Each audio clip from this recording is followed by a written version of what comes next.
Welcome back to Frankly Speaking here on WYDC TV Big Fox. I'm your host, Frank Acom. We are broadcasting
Well, good morning and welcome to Frankly Speaking here on WYDC TV Big Fox. I'm your host, Frank Acom. We are broadcasting live from the Hesselson studio here on Market Street in Corning. I'm so glad that you've joined us. It's going to be hard to beat yesterday's program. We had a blast with Assemblyman Phil Palmisano and so many great questions, so many great comments, but we're going to try to do our best. We have a wonderful guest coming up in the 7 o'clock hour from Apple Ridge, telling us about the upcoming health care fair. That'll be in the 7 o'clock hour. First, a couple of updates, and then, of course, we're going to talk about the anti-ICE shooting, what is being said. We have very few, updates on Jimmy Kimmel, just a couple of quick things. Charlie Kirk, of course. We've got a lot of New York State issues, so sit back and relax. We've got a full 2 hours of Frankly Speaking here. We start with an update from our friend Sarah on the ostrich farm scenario in Canada. I've been, just as of recently, following this quite closely because it's such a prime example of government overreach where they were going to cull the ostriches due to some avian flu, but of course these ostriches had herd immunity, but it did not stop the overreaching government from, like someone said yesterday on the program, very much like a Peanut the Squirrel scenario here locally. So that's why I think it is so important. So we appreciate Sarah's update. This is what she said. Wednesday, so yesterday's of course, ostrich farm update. They have a temporary stay of execution. The owners will have to go to the Supreme Court for an official decision.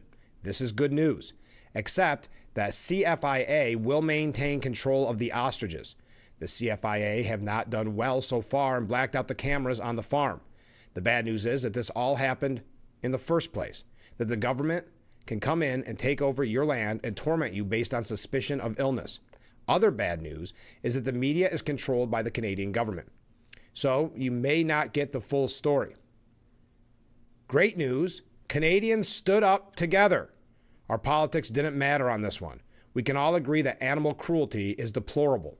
This case will set precedent in the Supreme Court, so it's important that we follow it because it seems like we really need to review the stamping out policy that would allow this cull of healthy animals. And that's it's so reminiscent of Peanut the Squirrel, and that was a great point from that viewer. And the reason I say that is because that wasn't, yes, it became a political rallying cry at specifically Trump's rally at Madison Square Garden right before the election. But it really was one of those issues that you didn't see Democrats and Republicans arguing over it. You saw it for what it was, wrong and a government overreach. And in that scenario, even one of the Supreme Court justices commented on it, though it was not an official decision from the Supreme Court, but made the reference to Peanut the Squirrel. So it's a very different and at the same time very similar. Continuing, Sarah writes, thank you for paying attention. Yeah, well, it's something I think we should all pay attention to, even though it is Canada. It's important to see the impacts of government overreach. This is especially difficult for me, says Sarah, because I know how those birds feel. I was corralled by the police and the Canadian government in Ottawa in 2022 and tormented by them as they advanced on us because we spoke up against the mandates. They especially liked hitting and pushing women in tear gas. The protesters were peaceful. They used horses and trampled on a few people. I never, ever thought I'd experience that in Canada. We just wanted to be treated equally. That day changed my family's whole life. It was the day we decided to move to upstate New York. In a way, I'm grateful because our lives are better here. Cheers. Well, thank you, sir. Thank you for giving us the update. It is interesting because it's one of those stories because Canada runs the media. It was difficult to find what I would call, I wouldn't say factual, but non-biased pieces. So I appreciate people that have been sending me what they know about it, because I do. I find it to be a fascinating kind of look in the microcosm of big government. Okay, a shocking new poll. Majority of Americans believe democracy isn't working, according to Quinnipiac. 53% of citizens believe American democracy is not working right now, compared to 41% of Americans who believe the system is going just fine. Those on the left, unsurprisingly, were much more likely to say the figurative house is burning down. 74% of Democrats that were polled say the system of democracy in the United States is not working. 74%. Now, only 22% of Republicans said it's not working. A few other eye-grabbing results from Quinnipiac. 79% of American voters believe the U.S. is in a state of political crisis. 79%. Wow. Your thoughts on this?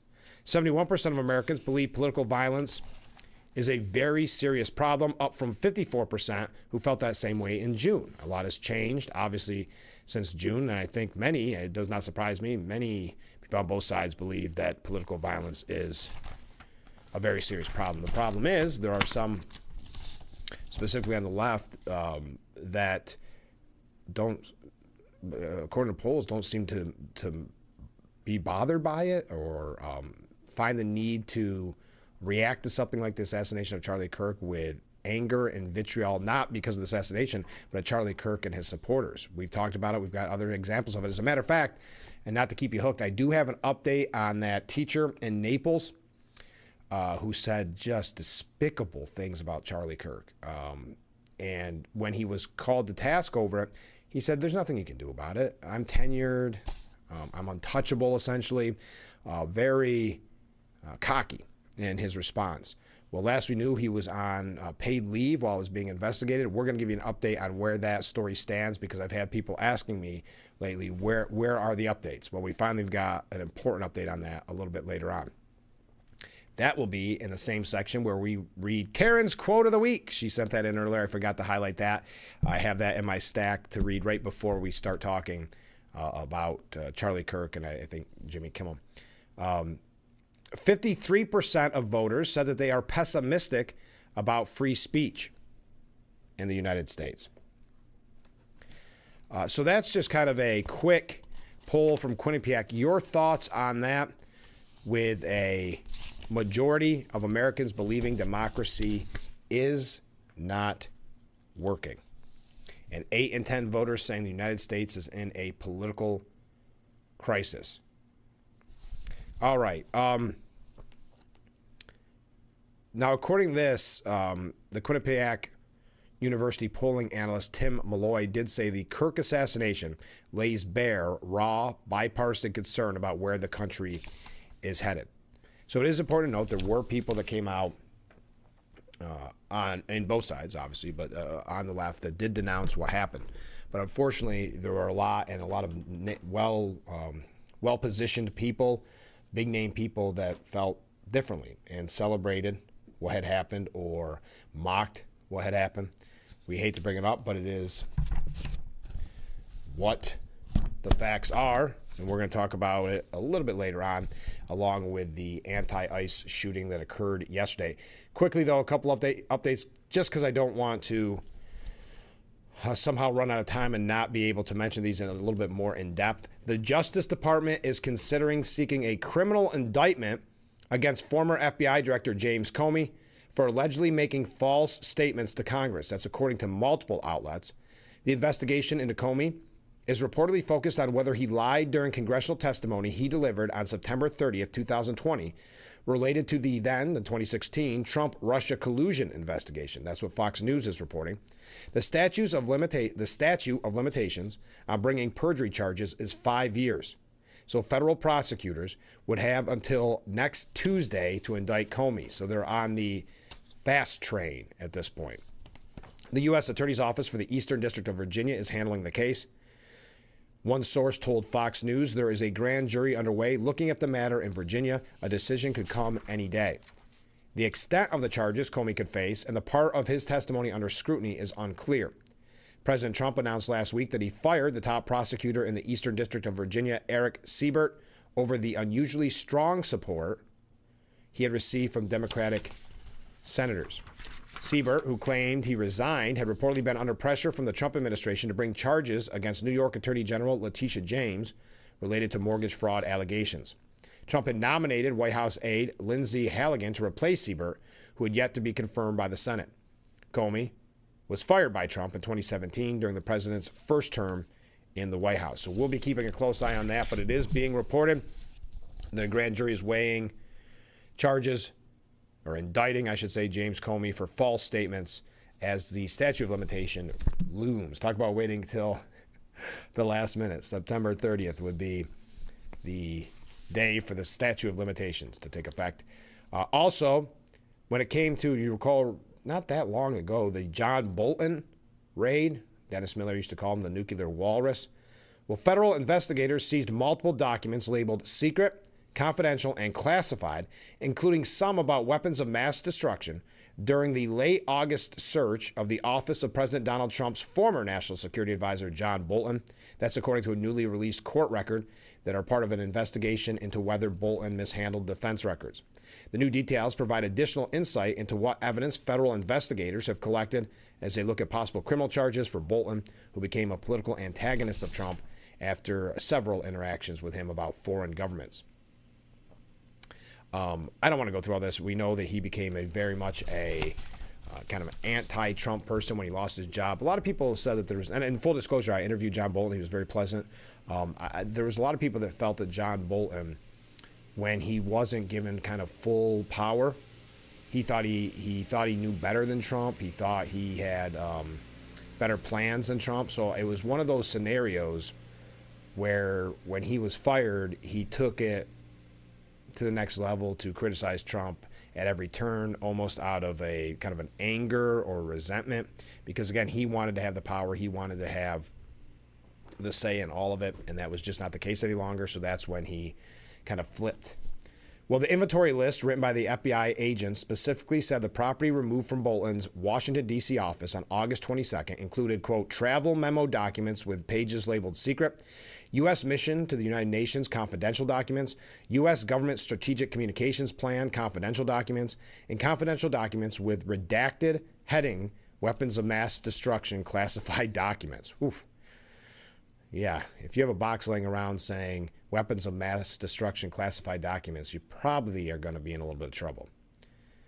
Confidential and secret are both levels of classification for national security information. The federal agents also took 4 computers and a USB flash drive from Bolton's office, according to the records.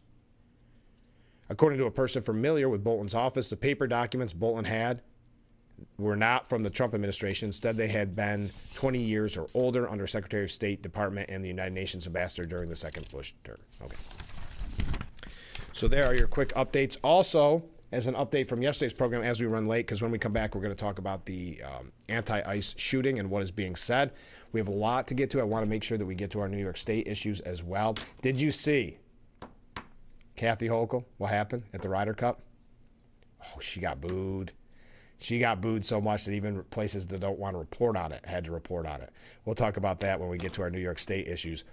But yesterday we talked about the sabotage of the escalator at the UN as President Trump and Melania were about to go up the escalator. It stopped abruptly, almost sending Melania tumbling.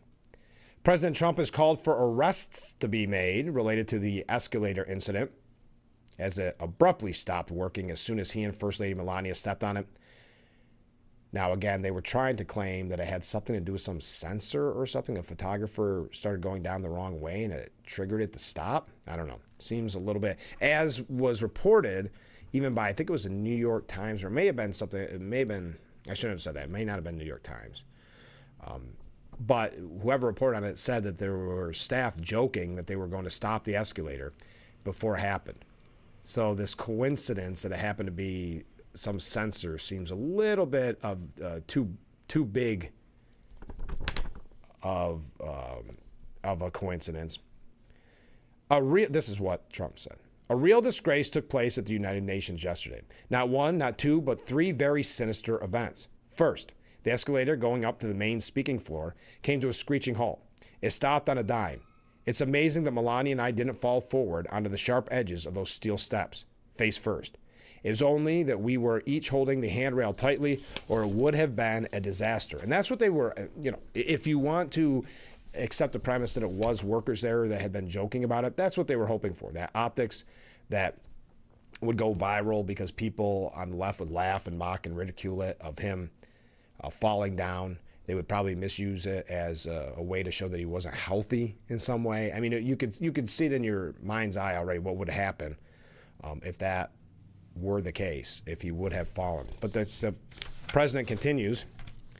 He argued the escalator incident was absolutely sabotage, pointing, oh, that's what it was. It wasn't New York Times. It was the Times of London.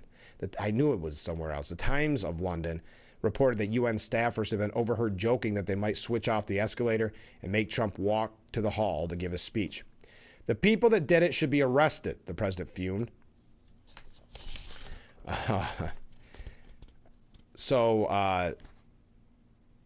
Trump demanded an immediate investigation into the incident and said all security tapes at the escalator should be saved, especially the emergency stop button.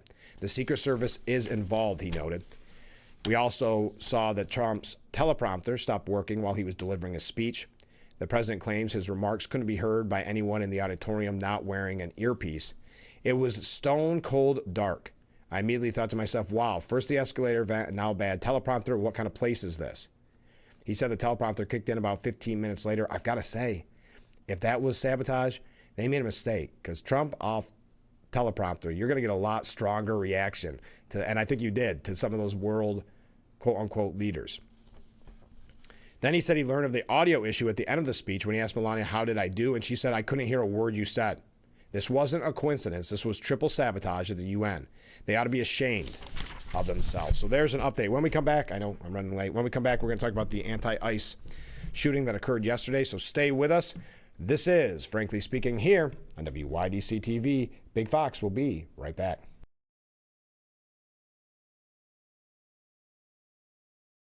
Your tap water is delicious. I know, right? It's this Culligan Smart drinking water system. What do you think is going on in there? I'm smelling a touch of chlorine. Yeah, I'm detecting some PFAS. I'm also getting notes of lead. Perfection. Sending it up. Here we go. Certified to reduce more than 70 contaminants. It's like having your own team of water experts. See the smart difference at Culligan.com. When you're online, don't forget to visit our Facebook page at Big Fox News. Catch up on news from the Twin Tiers. Vote on the daily question and hear about local events. All on Facebook.com/Big Fox News. Tire World of Corning is your back-to-school tune-up authority. Family service you can trust. Save big on all brand name tires, suspensions, oil changes, inspections, tune-ups, and exhaust. We give you peace of mind this school season. Your car, your kid's car, your off-to-college car. We have all kinds of tires for all kinds of vehicles. We love tires. We love maintaining your vehicles. I would highly recommend them. We came in, 5 minutes, we're in and out. Get the job done right the first time. Tire World of Corning, family service you can trust. This is a collector consumer alert. Hi, my name is Jared Johnson with SueTheCollector.com. Did you know that repossessions are on the rise in America? If your car, truck, or motorcycle has been repossessed by an agent that broke a lock, assaulted you, or trespassed on your private property, you have rights. Call us for a free case review at 1-877-BAD-REPO. You pay nothing unless we win money for you. Call me now.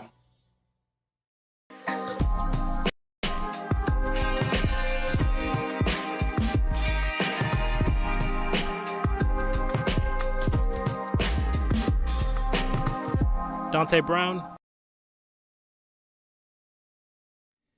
The Frankly Speaking Roof Cam brought to you by Boss Security in Horseheads. Contact them today for all your business and home security needs. We are back broadcasting live from the Hesselson studio here on Market Street in Corning. So glad that you joined us. Okay, let's get into the breaking story yesterday. The anti-ICE gunman who killed one migrant and wounded two others in Dallas is a former Boy Scout who was busted for marijuana and whose mother went on fiery rants against Republicans. This is basically the what we know at this point. So it's not any type of clear factor. I'm just telling you what we know about Joshua Johns. The words anti-ICE were scrawled on a stripper clip of ammo found near the body of Joshua John, 29, who died of a self-inflicted gunshot wound. Authorities discovered the marked ammo in a blue Toyota Corolla, believed to be John's, with a tattered printed out map affixed to the right rear quarter panel, with text above it reading radioactive fallout from nuclear... Wait, what? Radioactive fallout for nuclear detonations have passed over these areas more than 2 times since 1951. Okay, I'm sorry. It got a little cut off there, and I thought I was misreading it. The image appears to be a map created by researcher Richard Miller, which shows areas of the U.S. over which 2 or more radioactive clouds have crossed, resulting from nuclear testing in Nevada in the 50s and 60s. He was firing from a rooftop at a bus full of migrants being escorted by federal agents into the immigration facility. The gunman is a registered independent who voted in the Democrat primary in 2020 and last cast a ballot in 2024. He had experience with firearms, according to his family, and a 2015 bust for marijuana possession. John's brother, Noah, branded his unhinged sibling as unique, saying he didn't care about politics but knew how to handle a gun, even if he was a, quote, lousy shot. He's not a marksman, that's for sure. He would not be able to make any shots like that.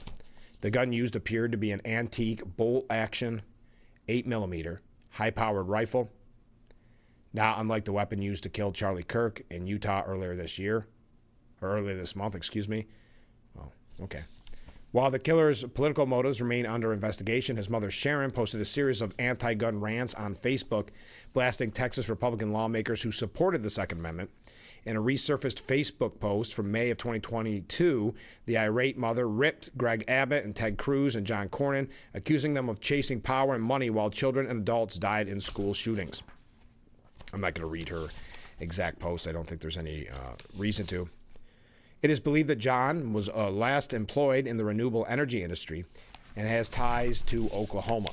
An employee at Image Solar, a training center for people looking to become professionals in the industry, confirmed that John had completed a brief course at the Austin-based institution a few years ago. He also briefly worked at Solar Time USA in Richardson, Texas about a decade ago. Wednesday's vicious shooting, which also left 2 detainees critically injured, is being investigated as a targeted attack. Going to what, and we mentioned his mother with those social posts.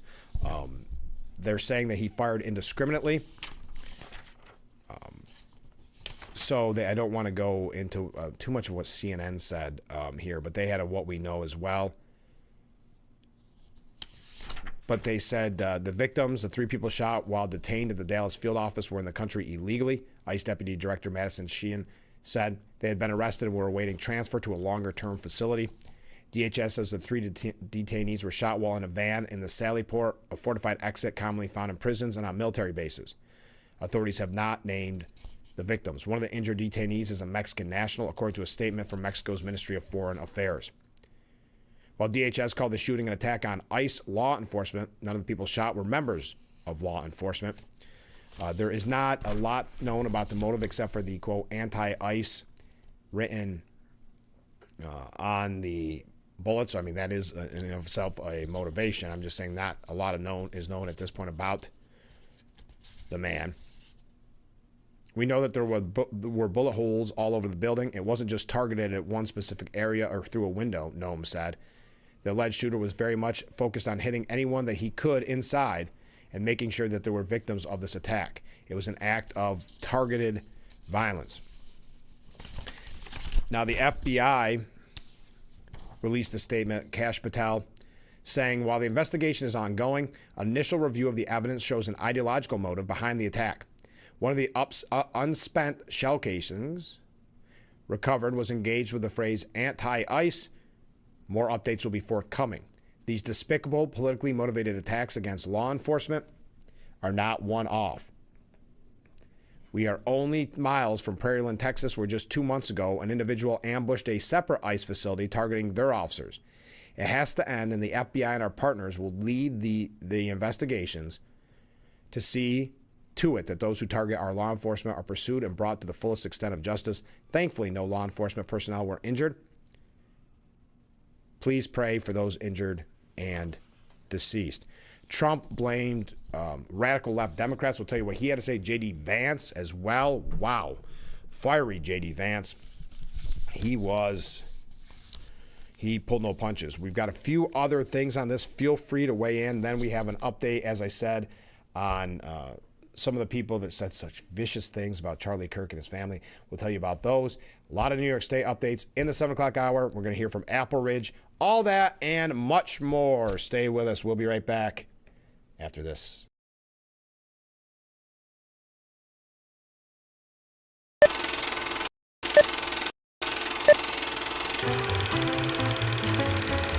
Want to read about ancient wonders? Go to your local library today. But this isn't your father's library. It's the home of creativity. Release your inner audio engineer or face off a dragon in the D&D club. Make your clothing ideas come together with our sewing machine rentals. Create with the 3D printer or come to the library event nights to chat with those within your community. All with your library card. Go to getyourlibrarycard.com today.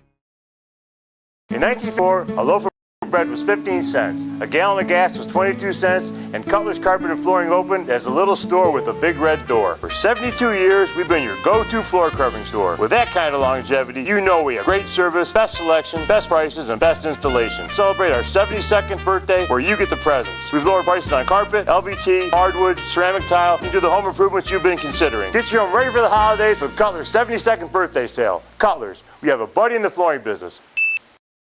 For all auto team, it's everybody's deal at Ferrario. Get a new Chrysler Pacifica with front-wheel drive, just $399 a month, and $29.99 due at signing. Or get a new Pacifica with all-wheel drive, just $449 a month, and $29.99 due at signing. Everyone is eligible. It's everybody's deal. If you don't see me, I can't save you any money. It's our Pacifica sales event at Ferrario. Tired of high-price delivery? The Liquor Factory is now offering free delivery. You heard right, free delivery to Oreen, Gang Mills, Painted Post, and Riverside. Corning, you're in luck too. Free delivery with a $25 minimum order. Call store for details. Also, don't forget their 15% case wine discount. Follow them on Facebook and Instagram for weekly specials and tastings. The Liquor Factory, 285 South Hamilton Street, Gang Mills. Or call 607-937-WINE. That's 607-937-9463. The Liquor Factory, raising spirit. The Frankly Speaking Roof Cam, brought to you by Boss Security in Horseheads. Contact them today for all your business and home security needs. We are back, broadcasting live from the Hesselson studio. So President Trump blasted the attack on the Dallas ICE facility, saying that the, quote, deranged radical leftists were to blame. This is what he tweeted out or truthed out. I've been briefed on the deadly shooting at the ICE field office in Dallas, Texas. It has now been revealed the deranged shooter wrote anti-ICE on his shell casing. This is despicable. The brave men and women of ICE are just trying to do their jobs and remove the worst of the worst criminals out of our country. But they are facing an unprecedented increase in threats, violence, and attacks by deranged radical leftists. This violence is the result of the radical left Democrats constantly demonizing law enforcement, calling for ICE to be demolished, and comparing ICE officers to Nazis. The continued violence from radical left terrorists in the aftermath of Charlie Kirk's assassination must be stopped. ICE officers and other brave members of law enforcement are under grave threat. We have already declared Antifa a terrorist organization, and I'll be signing an executive order this week to dismantle these domestic terrorism networks. I'm calling on all Democrats to stop this rhetoric against ICE and America's law enforcement right now. The Trump administration is fully committed to backing law enforcement, stronger borders, securing our homeland, deporting violent illegal criminals, and fully rooting out the left-wing domestic terrorism that is terrorizing our country. Thank you for your attention to this matter. Uh-oh. When he says that, he means business. Now, J.D. Vance, wow. He lashed out at Gavin Newsom, calling the governor of California, accusing him, I should say, of encouraging crazy people to attack law enforcement. Vance's fiery rebuke also followed Newsom appearing on The Late Show with Stephen Colbert, where, and we know Newsom is wanting to run very badly for president in 2028. He argued the Trump administration, this is what Newsom said on The Late Show with Stephen Colbert, the Trump administration is an authoritarian government. J.D. Vance saying the very people who keep us safe ought to be honored and protected and praised by Democrats and Republicans alike. It's time to stop the rhetorical assaults on law enforcement, because here's what happens when Democrats like California Governor Gavin Newsom, say that these people are part of an authoritarian government. When the left-wing media lies about what they're doing, when they lie about who they're arresting, when they lie about the actual job of law enforcement, what they're doing is encouraging crazy people to go out and commit crime. You don't have to agree with my immigration policies. You don't have to agree with Donald Trump's immigration policies. But if your political rhetoric encourages violence against our law enforcement, you can go straight to, and you have no place in the political conversation of the United States of America. Yeah, he said the full thing. Well, and we could hear too. FCC wouldn't blame us for that, but I'm not going to, because I know a lot of young kids watch us to get their pre-education before they go to school. So we'll keep it clean. Newsom responded to Vance's remarks in a social media post, writing, "No thanks, JD. I will not be going straight to today. Though when I watch you speak, I certainly feel like I'm already there." Oh boy, he is trying so hard. Do you think that is a winning response to what JD Vance had to say? Gavin Newsom is very much, he's trying. He got a little bit of a boost there when he was emulating Trump in his tweets. I think most people remember his failed response to the California wildfires and his disastrous failed response, as well as his failure with the riots. And the media try to hype him up so much because of these tweets. I think he's getting to kind of the Cuomo syndrome, where you have so many in the media that like you start to think really full of yourself. So now he's just trying even harder, chasing that high that Cuomo did, for instance, during the COVID pressers. But Gavin Newsom believes, there's no doubt, that he is going to be the nominee for president in 2028. Newsom argued that Americans are losing confidence and trust in law enforcement as a result of Trump's surge in immigration enforcement operations during his appearance on Colbert. Newsom alleged the federal immigration agents had recently pulled out guns and handcuffs on a disabled teenager in Los Angeles before raging about masked men jumping out of unmarked cars, people disappearing, no due process, no oversight, zero accountability happening in the United States of America today. People ask, well, is authoritarianism you being hyperbolic? Baloney. We're being hyperbolic. If you're a black or brown community, it's here in this country. These are not just authoritarian tendencies. These are authoritarian actions by an authoritarian government. That's what he said on Stephen Colbert. Now, Stephen Colbert is a very appropriate place for him to be, because that's what Stephen Colbert and Jimmy Kimmel do. They have a crowd where people love to tune in to have their worldview confirmed. It doesn't have to be funny, as clearly we saw with Gavin Newsom's appearance. It just has to occasionally make a reference to how bad Trump is, maybe call him orange or talk about his hair, make some type of off-colored, many times cuss-filled joke, and the SEALs in the audience clap and love it, and they go about their business and call it a night. It's why unfortunately the late night format has been essentially destroyed, and we may talk a little bit about that with Jimmy Kimmel, but it's the days of Johnny Carson long gone. Kristi Noem said that the shooter was driven by hatred for ICE.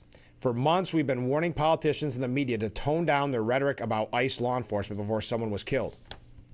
This shooting must serve as a wake-up call for the far left that the rhetoric about ICE has consequences.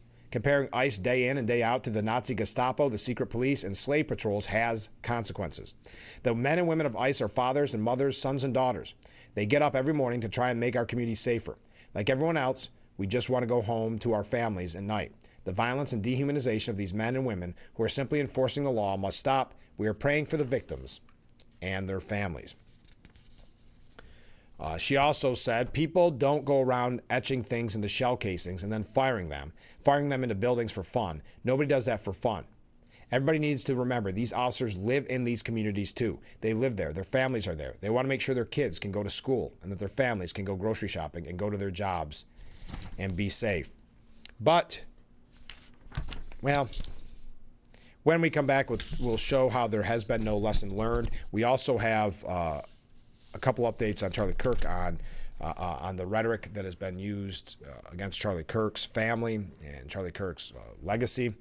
and some things that are being done to honor Charlie Kirk. Also, a lot about New York State. So stay with us. We'll be right back with Frankly Speaking here on WYDC TV, Big Fox. This isn't your father's library. Create with the 3D printer. Release your inner audio engineer or sewing machine rentals, all with your library card. Go to getyourlibrarycard.com today.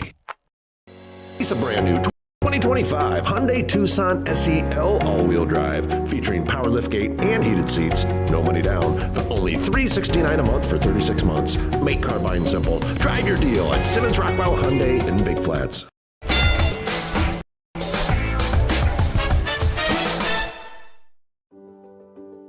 Ever lose your keys? Is that normal aging, dementia, or something else? Fear often stops us from asking for a simple checkup from the neck up. Knowing your numbers, blood pressure, blood sugar, and cholesterol are common, but your cognitive numbers are also important, especially if you're age 65 or older. Better to act sooner rather than later if you want to maintain or enhance your brain's health. Hello, I'm Kevin, President of the Dementia Society of America, a national nonprofit organization. I'm excited to offer you a free guide filled with tips for better brain health and important facts about dementia, care planning, and much more. Go to 1-800-DEMENTIA.org or call 1-800-DEMENTIA. Your brain will thank you. If you or one regularly used hair relaxers or straighteners and were diagnosed with uterine, ovarian, or endometrial cancer, you may be entitled to significant financial compensation. I've used hair relaxers for years. I had no idea they could cause cancer. Chemical hair relaxers and straighteners have been linked to serious conditions, including several types of cancer. If you used hair relaxers and have been diagnosed with uterine, ovarian, or endometrial cancer, call us now. There's no fee unless we win your case. Call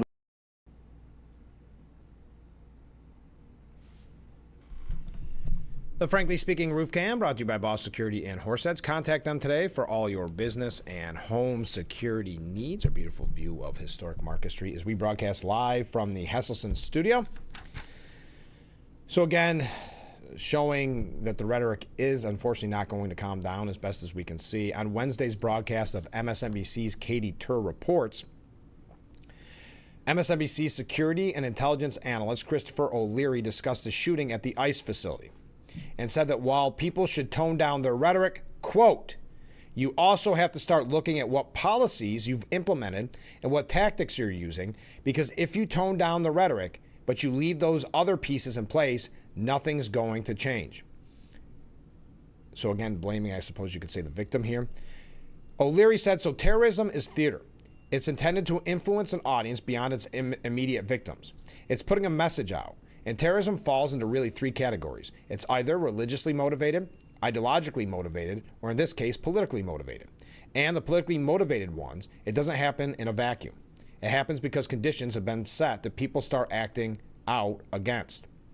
He added that the conditions are distrust in institutions that's been building for quite some time, attacks on institutions, the wealth gap, oppressive policies, at least this is what people perceive, and then the militarization of ICE and other federal law enforcement, the wearing of the masks, the aggressive tactics.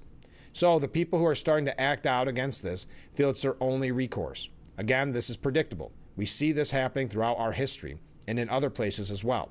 So we can tone down the rhetoric, and that's the right message. But you also have to start looking at what policies you've implemented and what tactics you're using.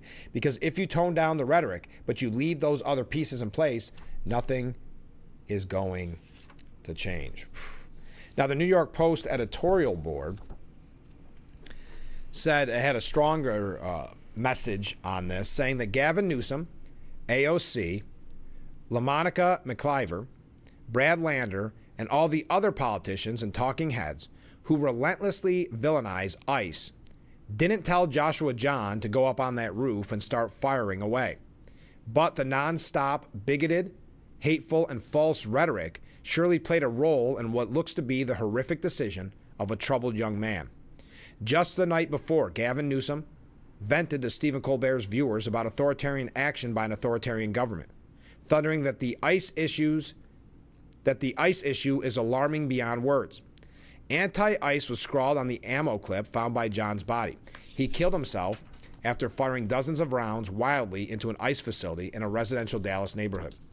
His only victim turned out to be 3 detainees hit, at least one fatally, when he shot up a blacked-out van, but several agents were in the same vehicle. Despite what lefty doubters may want you to believe, he was plainly trying to slaughter ICE personnel. Why else spray the building's lobby and windows? Because the media initially tried, and still continues to try, to suggest that it wasn't, that he was maybe not aiming for ICE, but was aiming for the deportees. Public figures who keep saying Nazi about some group are in fact encouraging targeted violence. All of us want to believe we would have fought to prevent Hitler's rise. And that's the idea. We've heard that before, that if you keep calling somebody Hitler, keep calling someone Nazis, what do you do to Hitler? What do you do to Nazis? You stop them, is what they're saying in a different word. So public figures who keep saying Nazi about some identifiable group are in fact encouraging targeted violence, because all of us want to believe we had fought to prevent Hitler's rise. But the demonization is wildly off base. Unlike some Border Patrol operations, ICE agents right now are exclusively engaged in intelligence-based, data-driven enforcement targeting known, identifiable bad guys. That means going after the 1.5 million individuals who haven't left the country months after receiving a final order of deportation, meaning they've exhausted all appeals, as well as the roughly 700,000 illegal immigrants who've committed or at least been charged with a felony in this country or in many cases back home.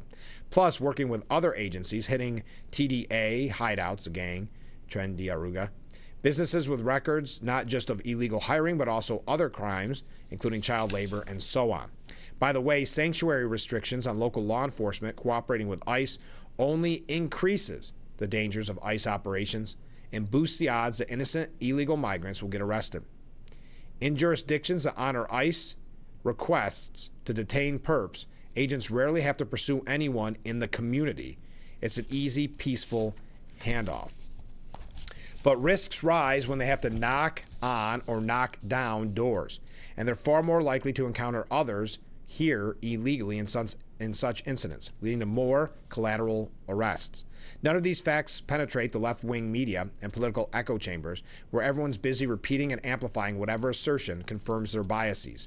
And so on Wednesdays, details of the Dallas attack slowly surfaced, progressives kept falsely fact-checking Vice President J.D. Vance and anyone else who treated a gunman firing wildly into an ICE facility as motivated by anti-ICE sentiment. All this barely a week after the left had fallen for the fiction that Charlie Kirk's killer was a far-right MAGA member. Rather than try to explain away the truth, why don't Democrats try taking some of their own advice? They railed endlessly that reckless rhetoric was fueling violence, but won't take responsibility for their own radicals. Why don't they stop using dishonest terms like Nazi, fascist, and slave patrol and denounce those who do to prevent the next person who would kill in their name? Amanda Makis from Fox said, from rhetoric to bloodshed, Texas ICE attacks caps escalating left-wing terror wave. I know I said that strange. The shooting of 3 ICE agents marks the latest and most brazen example of a surge in left-wing political violence. From the dual attempted assassinations of President Trump to the murder of Charlie Kirk, I would say the assassination of Charlie Kirk, a chilling pattern is unmistakable. The left's relentless demonization of conservatives is fueling real-world bloodshed. And she goes through some quotes here, and I don't want to go through each of those. But outside government analysts agree the threat is serious and more recently tied to the left's rhetoric. There's a serious political problem in the United States, said Charles Fain Lehman, a fellow at the Manhattan Institute. He stressed that all political violence is bad, but noted the most recent string of incidents has been left-coded, pointing to attacks on Teslas, ICE agents, and a string of politically motivated shootings and bombings. Lehman said the murder of Charlie Kirk was the culmination of that trend, carried out by a suspect who had previously called the 31-year-old political activist a fascist, borrowing the same language often used by prominent Democrats to describe conservatives. At a certain point, if you make these arguments about people, somebody somewhere will take you seriously enough to use force because you are making an argument that seems to justify the use of force. The dynamic he described has already played out in stark terms, most dramatically in the 2 recent assassination attempts on Trump. Continuing here, beyond the rhetoric, they emphasize that lax immigration enforcement carries its own dangers, from terrorism to fentanyl. We really need our political leaders, media figures, and citizens to model a return to principled disagreement where policy differences are debated without resorting to apocalyptic hyperbole. There we go. All right. We got to take another short break. A little bit later on, we are going to hear from Karen. Karen sent us in a quote of the week, of course. It ties in with an update. I'm going to start the program, or start the second hour of the program with an update on that teacher in Naples. Yes, because we only have 15 minutes. And there's a couple other things I want to maybe cover before we talk about Charlie Kirk. Let's go next to Jimmy Kimmel, because after Charlie Kirk, I want to talk about some New York State issues that I think are really important. That we're going to want to mention. A couple other updates. I might go to updates too when we come back. But you're more than welcome to weigh in on the anti-ICE shooting if you'd like. But when we come back, some updates. We've got so much to cover this morning. I'm overwhelmed. Stay with us. We'll be right back with Frankly Speaking here on WYDC TV, Big Fox.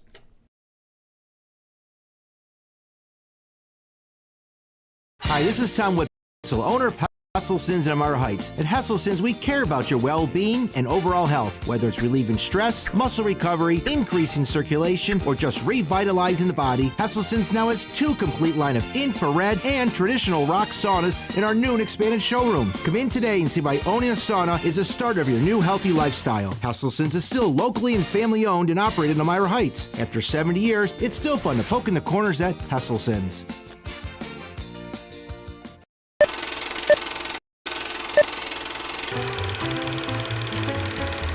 Want to read about ancient wonders? Go to your local library today. But this isn't your father's library. It's the home of creativity. Release your inner audio engineer or face off a dragon in the D&D club. Make your clothing ideas come together with our sewing machine riddles. Create with the 3D printer or come to the library event nights to chat with those within your community. All with your library card. Go to getyourlibrarycard.com today.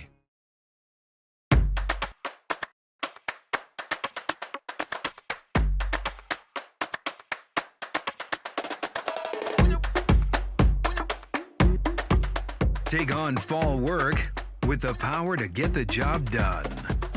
Save $50 on the powerful MS250 chainsaw and save $20 on the BG56 CE blower, built for easy starts and quick cleanups. Shop in-store and online.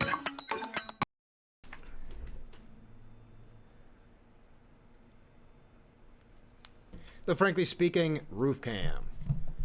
Brought to you by Boss Security in Horseheads. Contact them today for all your business and home security needs. We are back, broadcasting live from the Hesselson studio. Ken writes in this morning, Frank, did you hear the one of the Fox News hosts, I don't remember which one, challenged Newsom to accept a $1 million bet that there will be an election in 2028, contrary to Newsom's prediction that Trump is well on his way to take over the country with his personal police force, ICE. A couple things about that. I did hear about this, Ken. I'm glad you mentioned it. It was actually $10 million. $10 million, a bet with Gavin Newsom that the election will happen in 2028.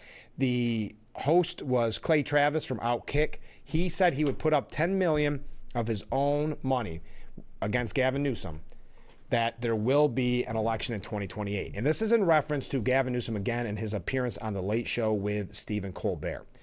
Newsom said he's raising awareness around how Donald Trump is trying to rig the midterm elections.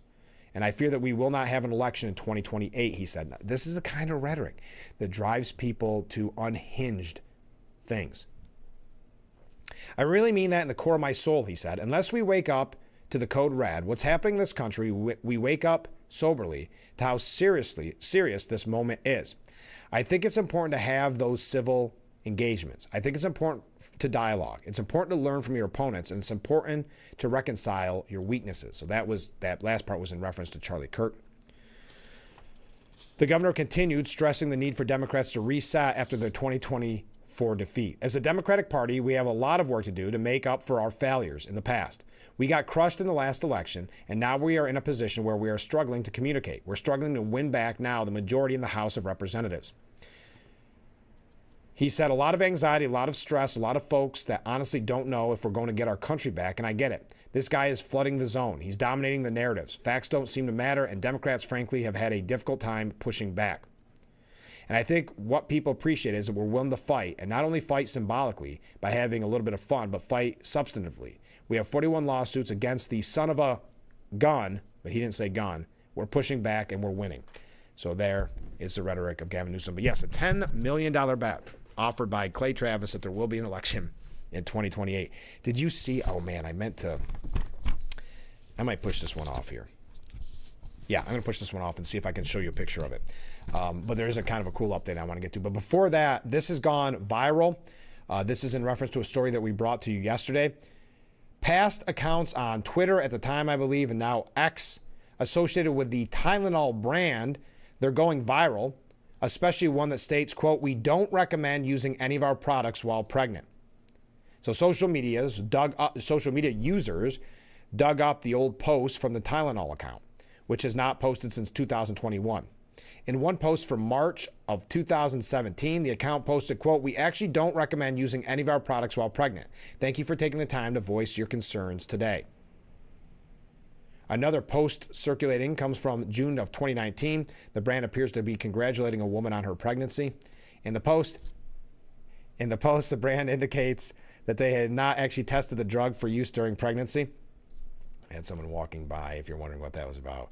I was on someone's phone. They were filming me. All right, the post reads, "Congratulations on your upcoming edition. So exciting. It'll be great to touch base real quick, since we haven't tested Tylenol to be used during pregnancy, and see what coupons we have for the baby." So the list goes on and on. Just worth mentioning. Now, when we come back, we've got a couple other updates. We're going to wrap up hour number one. Get your comments, your questions, your waves in. It's hard to believe hour number one is almost already in the books, isn't it? Oh, one quick thing I wanted to mention. A couple quick things. Well, I have just 1 second. There is a fundraiser coming up on Saturday, and it's a benefit for Rick Moses. You may know him as Mo, the man behind the Motown concert venue in Addison. There's going to be a big benefit. Without going into too much detail, Mo has had very, very serious health issues, and I don't know. I'm not firsthand, so I don't want to get into the exact depth, but it is bad, is what I'm being told. So they're holding a benefit for him and for all that he's done for local music. It's being held this Saturday at Motown Concert Venue. That's 7222 State Route 417 in Addison. It starts at 1, runs till 9 p.m., and all proceeds go directly to Rick and his family. There'll be live music, dance, food, 50-50.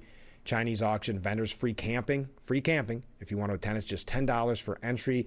Kids 15 and under are absolutely free. Live music from Planet Junior, Brian Kane and Company, Jerk, band I guess called Jerk, Chad Taggart Band, Kira and the Kindness, and Whiskey and Lace. So again, that's this Saturday at Motown Concert Venue. Benefit for Rick Moses. All right, stay with us. We'll be right back with Frankly Speaking here on WYDC TV, Big Fox.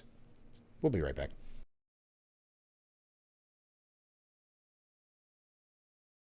In the heart of nature, collisions happen when you least expect them.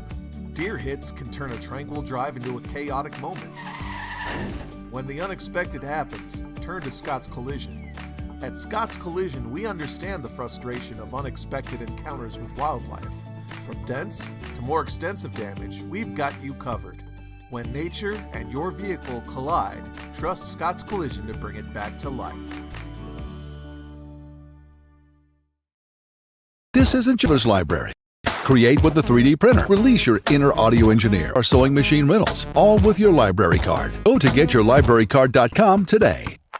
This is a collector consumer alert. Hi, my name is Jared Johnson with SueTheCollector.com. Did you know that repossessions are on the rise in America? If your car, truck, or motorcycle has been repossessed by an agent that broke a lock, assaulted you, or trespassed on your private property, you have rights. Call us for a free case review at 1-877-BAD-REPO. You pay nothing unless we win money for you. Call me now. It's a brand new 2025 Hyundai Tucson SEL all-wheel drive featuring power liftgate and heated seats. No money down for only $369 a month for 36 months. Make car buying simple. Drive your deal at Simmons Rockwell Hyundai in Big Flats.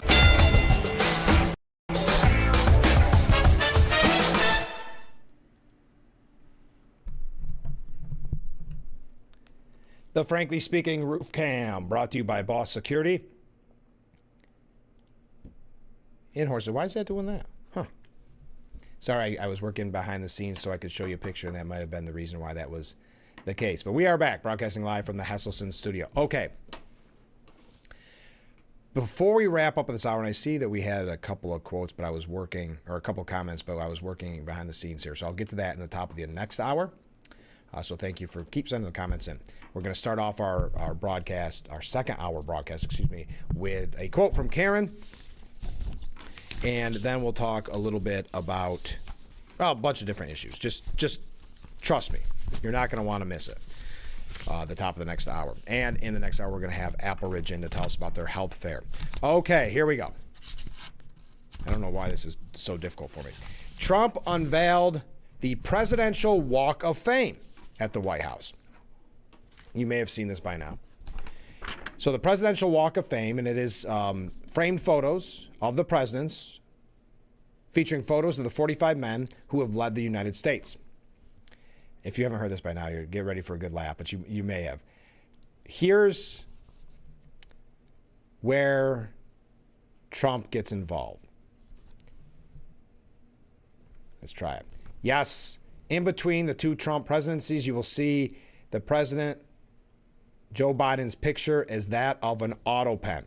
The Presidential Walk of Fame has arrived on the West Wing. Wait for it, said Trump's special assistant Margot Martin, with a panned video of the gold-framed portraits, beginning with George Washington, nearest to the White House residence, before reaching pictures of Trump in the auto pen. Trump personally inspected the latest executive mansion renovation in a photo tweeted by the office White House account. So whatever you think, that is what is the case at the White House right now. Trump's plan to portray Biden as an auto pen was known for weeks, and the iconic passage White Wall was recently resurfaced in preparation. So there you are. Those are there's no other real photo there. I think there's just a photo of, oh, there you go. It's just a photo. Thank you, the New York Post, by the way, for that use of that photo. But I thought that was very, very funny. I'm sure a lot of people got a kick out of that. So the president reveals Presidential Walk of Fame with a brutal Biden snub as the auto pen. All right, when we come back, we're going to hear from Karen's Quote of the Week. We've got an update. This is a very important update on that teacher in Naples and what happened after that viral, disgusting post on Charlie Kirk, and then doubling down and saying worse things or as bad things and saying you can't do anything. I'm tenured. I'm essentially untouchable. We're going to get an update on that. And just a couple quick rundowns. Looking at the polls on Jimmy Kimmel, I don't think it's worth spending. Yes, I know he got very good ratings. That is predictable when you have a controversy like that.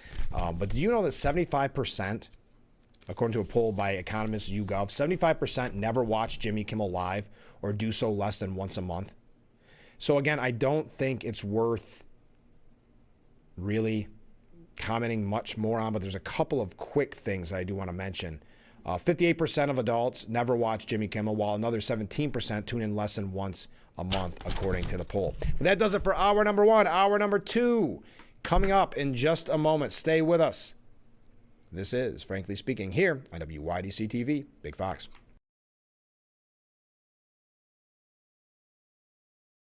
William Mattar has been a great brother, but I was surprised to learn how many people knew he was my brother.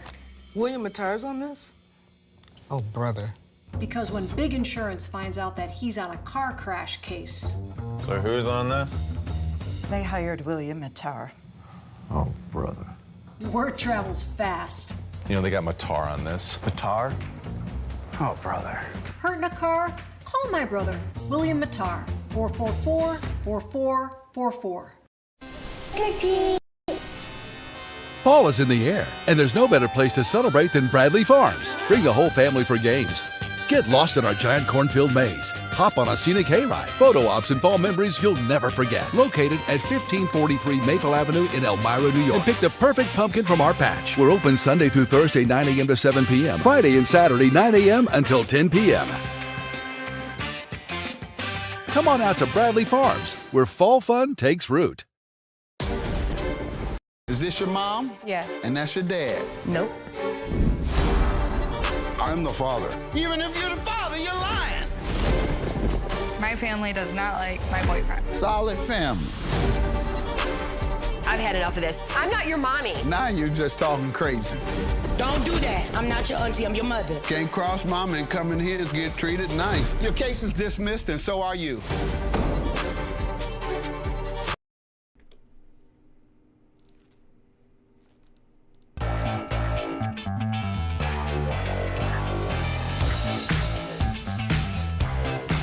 Welcome to hour number 2 of Frankly Speaking here on WYDC TV Big Fox. I'm your host, Frank Acom. We are broadcasting live from the Hesselson studio here on Marcus Street in Corning. I'm so glad that you've joined us. Coming up in just a little bit, we're going to hear from Apple Ridge. They've got an upcoming health fair. It's coming up actually this Friday, the community health fair. Everybody is invited. It's open to the public and it's free. You're going to learn about that coming up in just a little bit. Don't forget, tomorrow on the program, we'll be visited by our friends from San Giovanni Valderno. I know we had one group on Tuesday, but now we have the second group from a different school, but both from San Giovanni Valderno, Italy. The second group will be joining us on tomorrow's broadcast, so you don't want to miss that. And after that, we'll be talking with the mayoral candidate of Corning, Pam Walker. All right, we're kicking off hour number 2 with a couple of comments. First up, a viewer writes in, deep state liberals, aided by the liberal media, are trying to smear Tom Homan. Yeah, they sure are. For one reason only. He's doing a good job securing our border and deporting illegals. They've tried the same playbook countless times against Trump. Didn't work then, won't work now. I agree. And Tom Homan is very similar because he's no nonsense. He doesn't beat around the bush, and they hate that. So, yes, you knew there was a laser-like focus that they were going to go after Tom Homan because they dislike his style as well as his success rate. So I agree. Now we go to Karen. Karen sends in her quote of the week. She said, good morning, Frank. Well, good morning, Karen. It's time for Karen's quote of the week. The quote is short, but let me lead in with this. There is much talk about tolerance these days. In order to require tolerance, one first must think something is wrong. We should, we are told, accept all sorts of things we may find we disagree with, lest we be labeled intolerant. Criminals must be given endless chances without punishment. Delusional people affirmed. Drug dealers warned as they import death to our country. Even murder is tolerated if we don't like the victims. Which brings me today to Karen's quote of the week. The Nobel Prize author Thomas Mann said, and I quote, tolerance becomes a crime when it is applied to evil. Again, Thomas Mann saying tolerance becomes a crime when it is applied to evil. Thank you, Karen. That's a great one. As always, another great quote of the week. How appropriate in these times. So as an update, many have been asking what is new in regards to the Naples teacher that posted online using profanity, saying despicable things. I didn't even print out what he had said, but I know with the second follow-up, kind of doubling down on his tweets, he said something to the extent of, well, I'm tenured. There's nothing you can do. They know that I speak this horribly, but there's nothing that they can do. Well, the Naples, this coming out of WROC, the Naples Central School District says the staff member placed on leave after making controversial social media posts about the shooting of Charlie Kirk has now resigned. Superintendent Kevin Swartz released a letter to the school community this week confirming the resignation and saying the district considers the matter resolved. So his hand was forced for a very confident, I would say cocky individual who thought he was untouchable to go out in this fashion, resigning because of the horrible things that he said. The superintendent said, "This has been a difficult time for NCSD, and I hope we can now return our focus to all that is positive within our district. NCSD stands with the community in upholding the values of kindness, empathy, compassion, and civility. Thank you for your understanding and ongoing support of our students and school districts." Now, this, I think he was a physics teacher. You know that what he was saying, because it was so viral, was something he would say in class. And he was pretty confident in that and his attitude. The investigation into the posts led to protests, or not the investigation, excuse me. There was an investigation of the post, but the post led to protests. The post, which circulated online, used profanity against Trump supporters and Kirk's fans, referring to Kirk as a Nazi, and showed a T-shirt that read, "Is he dead yet?" Kirk was shot and killed while speaking at a Utah university.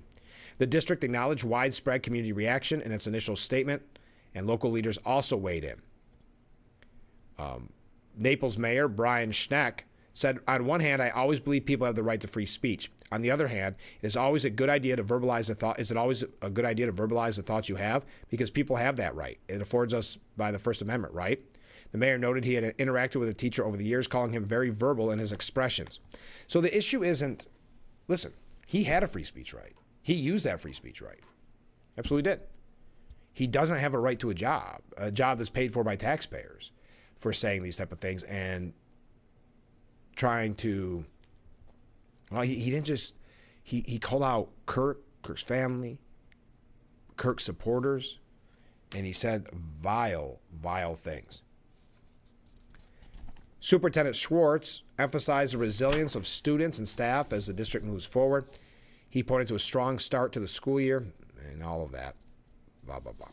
All right, so the Naples teacher has resigned following the controversy over Charlie Kirk's shooting post. I know many people have been looking for an update on that, and I'm glad that I could bring that to you, because it's, when you start to hear investigation and you start to hear things like he's on paid leave, you start to wonder if anything will come from it. Honestly, you start to wonder if we're just being brushed aside. I'm trying to see if I can find some of the quote, but I don't know why I'm trying to find that. It really doesn't, it's not necessary. But again, resigning, I don't think, as far as I know, there has been no apology or anything like that, just a resignation. All right. 2 Arkansas sisters are now begging for money after they were caught on camera trashing a Charlie Kirk memorial and it ended up costing them their jobs. Yes, a memorial. Imagine that.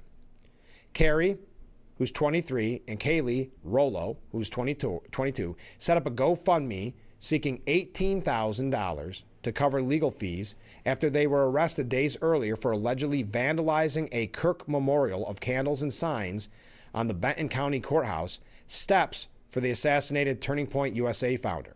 I keep a weird cadence this morning.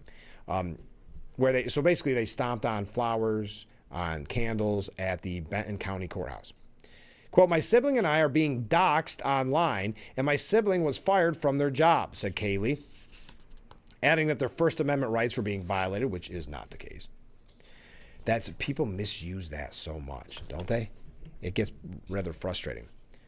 So this is what they said on their, and they're going to reach, don't think for a moment they're not going to reach that goal, because you're going to have people that hate Charlie Kirk, probably, unfortunately, if you've been on social media, probably people you know that have hated Charlie Kirk, that will see this and easily give $10, $15, $20.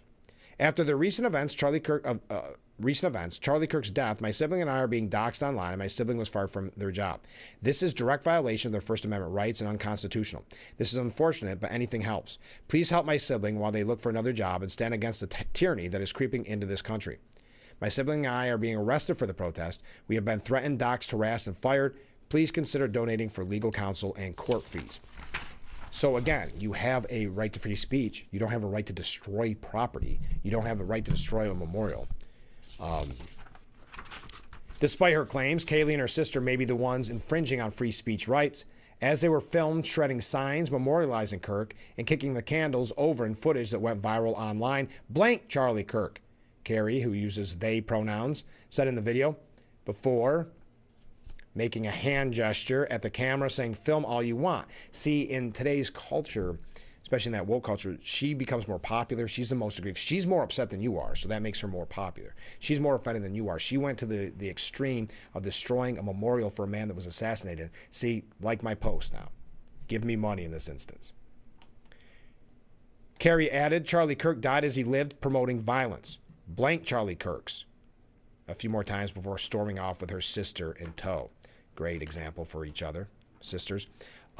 Also using a cliche line that people are still using on social media, thinking that they're saying something brilliant or that they know they stole it from, this is what I don't get about social media. They know they stole it from somebody, but they still feel good taking the credit of saying something that is at this point cliche. Quote, Charlie Kirk died as he lived, promoting violence. That is what they have been saying. Some people have said it different ways to try to take extra credit for themselves. Benton County Justice of the Peace Joseph Bollinger said everyone has a right to be able to express their freedom of expression. But what the issue is when you trample on someone's memorial, the human act of grieving. You're not just trampling on their freedom of expression, you're trampling on the memory of a person, you're trampling on our Benton County values. After they were arrested, Carrie was fired from her work at an Arkansas restaurant, and Kaylee's boyfriend dumped her and told her to move out. Yikes.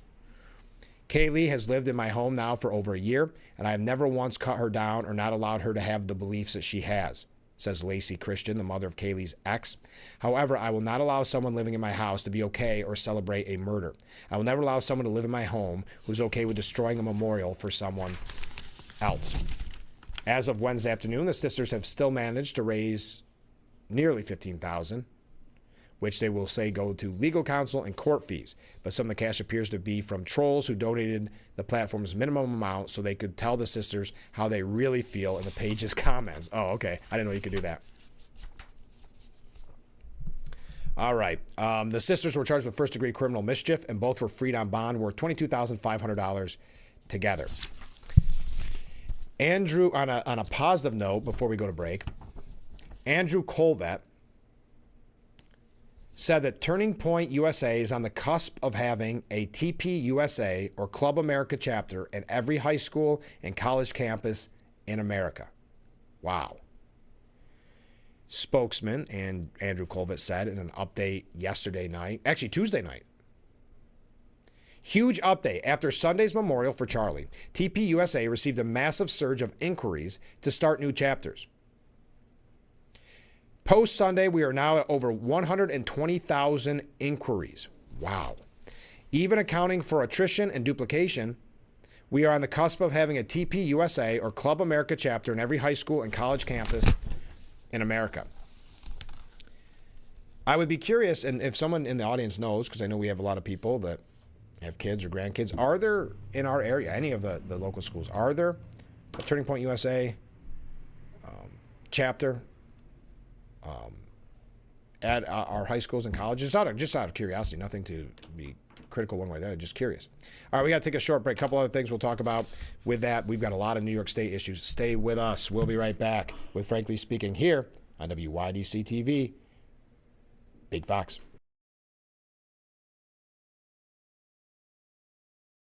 When you're online, don't forget to visit our Facebook page at Big Fox News. Catch up on news from the Twin Tiers. Vote on the daily question and hear about local events. All on Facebook.com/Big Fox News. Dear First Place, the road to success is a slippery one, but Camry's all-wheel drive keeps a firm grip on quality. With hybrid efficiency, no wonder KBB named Camry a Best Buy, and America named Camry its best-selling sedan, Toyota Camry. Snap up an incredible lease on the all-wheel drive Toyota Camry for just $289 a month. Find yours at Toyota.com. Toyota. Let's go places. This is a Collector Consumer Alert. Hi, my name is Jared Johnson with SueTheCollector.com. Did you know that repossessions are on the rise in America? If your car, truck, or motorcycle has been repossessed by an agent that broke a lock, assaulted you, or trespassed on your private property, you have rights. Call us for a free case review at 1-877-BAD-REPO. You pay nothing unless we win money for you. Call me now. It's a new day. A day to do the work for those who need us most. At Feed the Children, we provide hungry kids with the food and essentials they need to grow and thrive. In the U.S. and around the world, you can join us and nourish empty stomachs to build brighter futures. Today is a new day, and together we can create a world where no child goes to bed hungry. When you're online, don't forget to visit our Facebook page at Big Fox News. Catch up on news from the Twin Tiers. Check out our newsreels and hear about local events.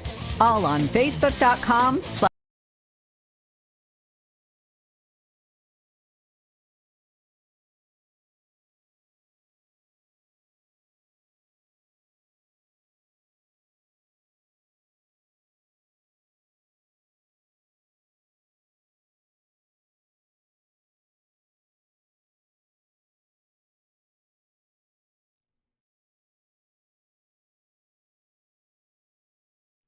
The Frankly Speaking roof cam brought to you by. Look at that view. Thank you to Ball Security for bringing us that roof cam. I like the kind of fogginess off in the background. It almost looks like a painting. So thank you to Ball Security. Contact them today for all your business and home security needs. We are back broadcasting live from the Hesselson studio. Let's go to some viewer comments. I've been thinking about World War II and those that have died. The ones that died during the war are probably rolling over in their graves. They have no idea.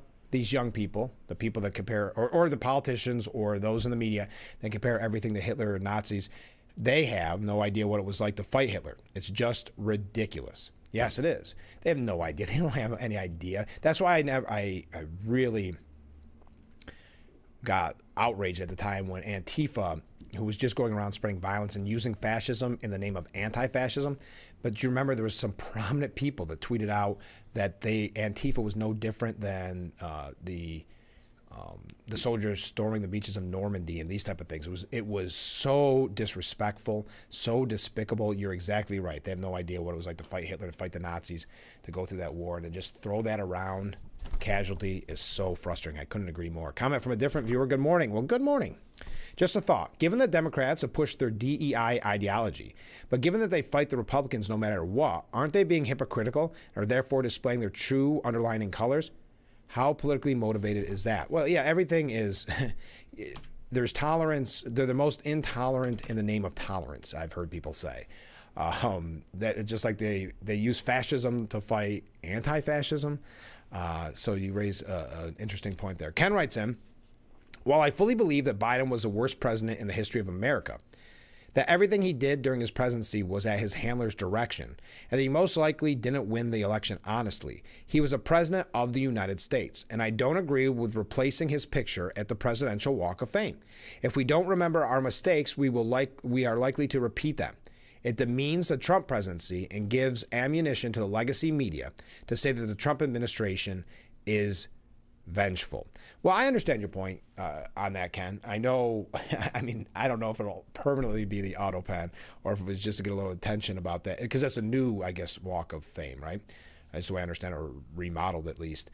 The only thing I'll say that I would push back on, I don't worry as much about he's giving them ammunition, the legacy media ammunition to say that Trump is vengeful, because they're going to say that if there was no auto pen photo hanging up on the wall, it would be something else. I understand. I'm not disagreeing with you wholeheartedly. I'm just saying those days of worrying about that are kind of gone for me, because the legacy media is always going to find something to fit their narrative. If they want to say he's vengeful, it'll be because, well, they were saying it because he wants to arrest the person who stopped the escalator at the UN. So they'll find something else. The auto pen, as a matter of fact, I don't think they want to cover. The reason I would even argue that maybe it doesn't give them ammunition, I don't think they necessarily want to cover it, because then they would have to explain the auto pen controversy and explain why Biden really wasn't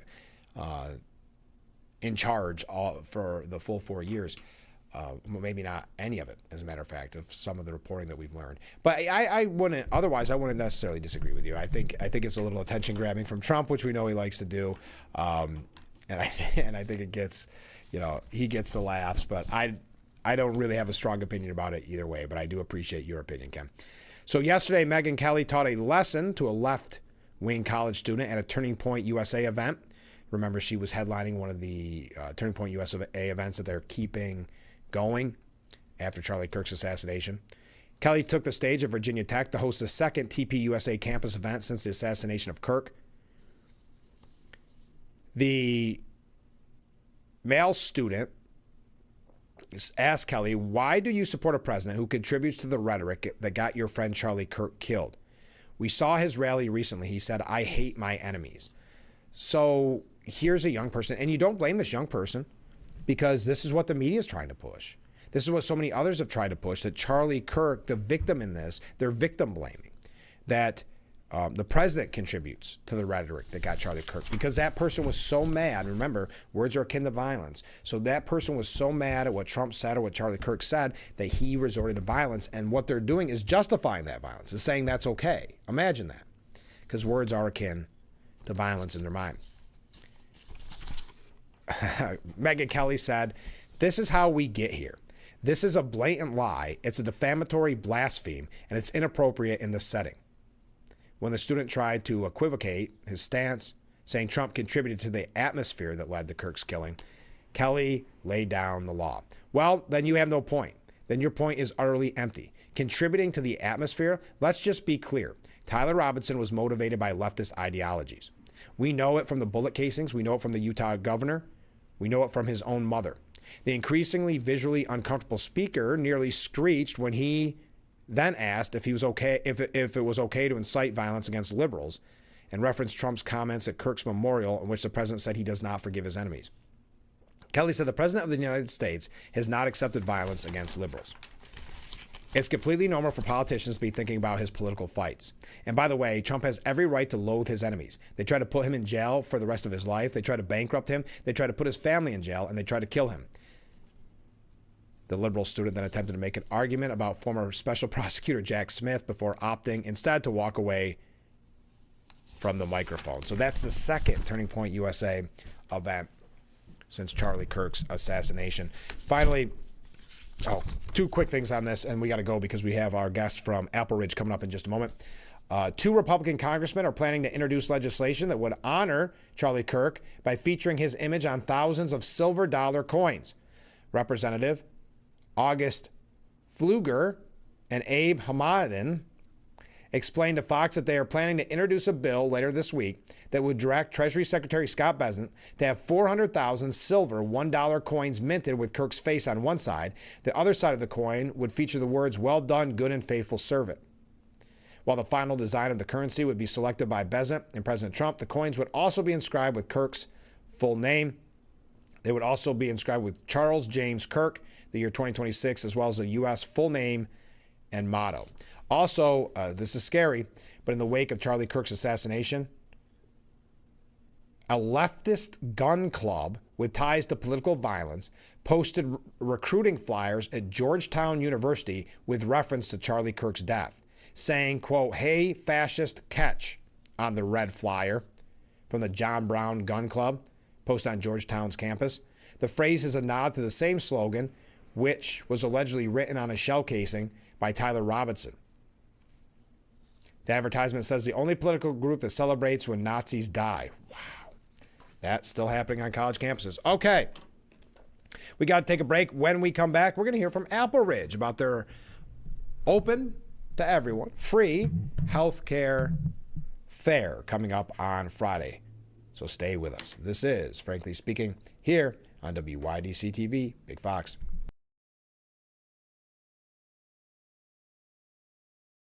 What better way to start or end every day than relaxing in your very own Hesselson's hot tub? Massage therapy, relaxation, stress reliever, pain management, soothing muscles, or just spending time with a loved one. Hot water therapy really does make every day better. Hesselson's has been a part of this great community for over 70 years, still being locally owned and operated. So make the drive to Hesselson's and start making your path to a better life today. And after 70 years, it's still fun to poke in the corners at Hesselson's.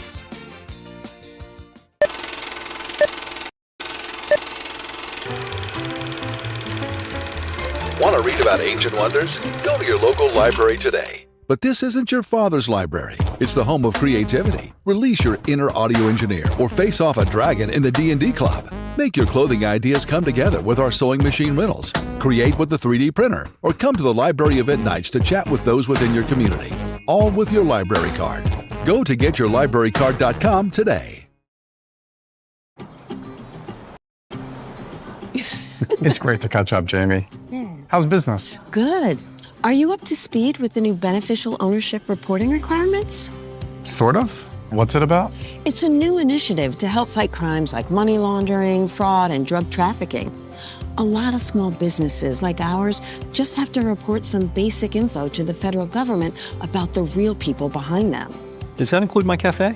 There are some exemptions for certain companies, but don't worry.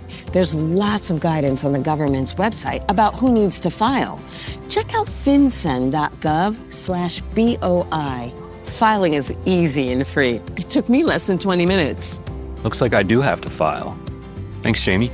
It's great having a supportive business community. Reporting beneficial ownership information helps protect U.S. national security. Filing is quick, secure, and free. And it's the law. Learn more at fincen.gov/. The Frankly Speaking Roof Cam, brought to you by Boss Security in Horseheads. Contact them today for all your business and home security needs. Welcome back to Frankly Speaking here on WYDC TV Big Fox. I'm your host, Frank Acom. We are broadcasting from the Hesselson's studio. It's hard to believe, but it's already time to talk about the Community Health Fair. Welcome back. Thank you. This is yearly, right? It's not It by. is. Yeah. It seems like just yesterday we were talking about last year's. I know, the year went quick. Yes. But we're excited to have another one. So we'll be doing that this Friday, from 1 to 3 at Apple Ridge Senior Living in Horseheads. So that's at 168 Miller Street in Horseheads, New York. And I was not surprised because I know last year was large as well, but I was looking at the list of vendors and there's so much there for everyone. But who would you say, if people are just tuning in and they don't know exactly what a community health fair is, what does your health fair look like? So we partner with RAD, which is the Regional Advocacy for the Aging and Disabled. Ooh, I get that out. Yeah. So basically, it's a consortium of professionals that volunteer their time to come together and created a resource for our seniors in the Tri-County area to utilize to find things like help with transportation, housing, if they need referrals for help in the household, for really just about anything that pertains to seniors. So they really focus on trying to help folks that are kind of don't have resources readily available to them. Right. And so everyone in this group kind of works to, because they all bring their different expertise to the equation. And so it's more of a channeling of being able to really shortcut the seeking for our seniors, because it's hard for them. Sometimes they don't have technology to research. Right. They don't really have, some of them are disabled. It's difficult for them to communicate or see. Right. So it works out very well. We can help them. Well, looking at all these resources and vendors that you have, I could understand how it would be overwhelming for some people if they need certain things. Where do you even begin? Now, we were talking off the air about the health resource directory, which is very helpful, flipping through this, and you can get that right at Apple Ridge. You can get it at the event too, right? Yeah, so RAD will bring some to the event. I do have quite a few, so if someone wanted one, they could reach out to me at Apple Ridge. I could send one to them, Sure. Or they could pick one up at our front desk at no cost. We'll send it out to you. And so that's a booklet that RAD put together a couple of years ago. They started doing it, and it's a really great resource, especially for folks that may not have the means to, get what they need out of pocket. Right. So it's a great resource. So they're generating a new one. It'll be replacing that one. I'm just not sure when. It should be fairly soon. Okay. So we'll be looking to get that, and then we just have worked with RAD because obviously Apple Ridge is seniors. Yeah. Right. And so Perfect we fit. have 130 seniors that live in our building. I have 18 couples that live there, and a lot of other individuals. Some are siblings, some are, multi-generational, and so it's a great connection just to help everybody. And so the health fair is just something I've decided to do with RAD. to kind of bring all the resources together in one place for seniors to come. It's open to the public. Yeah, not just, and I want to clarify that, it's not just Apple Ridge guests, it's also for anyone. And then there is such a need to find this information and all. So I think there's a lot of people that are interested right now saying, how do I sign up? You don't even have to RSVP. That is correct. You can just come. Friday 1 to 3, no cost. There'll be raffle baskets. I saw that. We're going to give out free raffle tickets. Everybody will get the same number of tickets, so they all have the same, ability to win. I'm a sucker for raffle baskets, so I might see you down there. They bring some nice ones. We're going to have food, and so of course there's all the assessments that are going to be available: hearing assessments, gait assessments, fall assessments. There's going to be some presentations on different topics. We have some new companies coming. We have a brand new mobile wound care company coming. Okay. So that's a game changer for folks that have wounds that need to be tended to without having to go to a hospital or a clinic or someplace. When they don't have transportation, this mobile company can come to them. That's just an example, but we have 35 vendors, and so I would strongly encourage people come to gather the information, have some fun, have some food. We're going to have a prize wheel, so it's a good time. So it sounds like you're going to be busy from 1 to 3. You'll be there the whole time.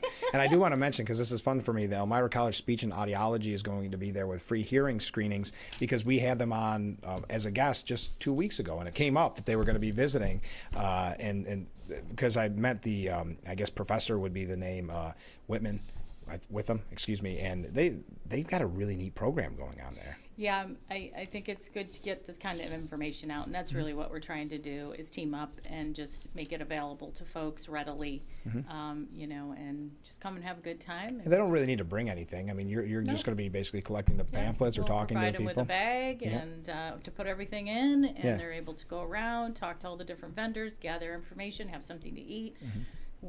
Spin the prize wheel, win a prize, and put some tickets in, and hopefully take a raffle basket home. So it's kind of just a combination of information and fun. And what were the reactions last year after the event? I mean, people must be very happy quite with a bit. Yeah. I mean, we're not, we started out maybe with just like 20 vendors. Oh, wow. We're capped at 35. I have some that I'm going to put as priority next year because I couldn't get them in this year. Oh, my goodness. To be fair. And that's a good problem to have, I suppose, right? It is. Yeah. So, more and more people are hearing about it. Thank you to you guys for helping us get the word out. And, hopefully we just have another big turnout, Oh, I'm sure. I don't know why you wouldn't. I mean, not only have you made it a fun event, but an informative event. Yeah. Which that's... sometimes you don't want to go and say, 2-3 hours of looking through the stuff, but you need it. You have it all in one place, and you might win a raffle, and you might have some great food. So I think what you're doing is an amazing job and amazing work. How long do you plan this? How long does this take? With that many vendors? We start sometime, usually a couple months ahead. We put it out to all the RAD members, and then any businesses that we've kind of met over the course of the year that might be new, like the wound care. I met them at a RAD event, and so I said, "Hey, you guys should really come." And so those are the things. It just kind of takes a few months. You build the momentum. You do the planning, and then setup will start tomorrow. Okay. We'll have pretty much everything set up by the end of the day tomorrow, so that Friday we are just kind of ready to greet everybody and have a good time. That's wonderful. It's a community health fair. Again, important note, community. It's for everybody. It's going to be at Apple Ridge Senior Living. That's Friday, 1 to 3 p.m. Thanks so much for being on the program. Is there any way that people, if they have any questions or they need to find out more, how can they get that information? Just call Apple Ridge. The front desk has the information. You can ask to speak to me if you'd like to. You're going to reach us at 607-767-6190. Okay, and if anybody has any questions or if they missed that, they can contact the number on the bottom of the screen. I'll make sure to pass along that information. Well, thanks for being on the show. Can we do it again next year? We certainly can. All right. Stay with us. We'll be right back with Frankly Speaking. Stay with us.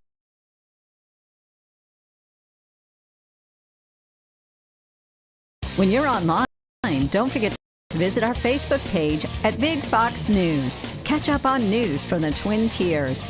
Vote on the daily question and hear about local events. All on Facebook.com/Big Fox News. This is a Sue the Collector Consumer alert. Hi, my name is Jared Johnson with SueTheCollector.com. Did you know that repossessions are on the rise in America? If your car, truck, or motorcycle has been repossessed by an agent that broke a lock, assaulted you, or trespassed on your private property, you have rights. Call us for a free case review at 1-877-BAD-REPO. You pay nothing unless we win money for you. Call me now. This world is a beautiful place. Protecting it requires balancing our needs with the planet's health. At the heart of this balance are North America's wetlands. These bustling ecosystems are teeming with hundreds of species of plants and animals. This variety of life, known as biodiversity, is an indicator of our ecosystem's health. More diverse ecosystems mean richer soil, cleaner water, and abundant pollination, all vital to our basic needs and the creature comforts we've come to rely on.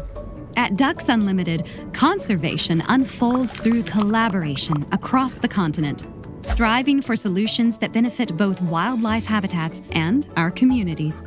Join us in shaping a sustainable future for our ecosystems, communities, and economies. Visit ducks.org/wetland benefits. A public service from Ducks Unlimited.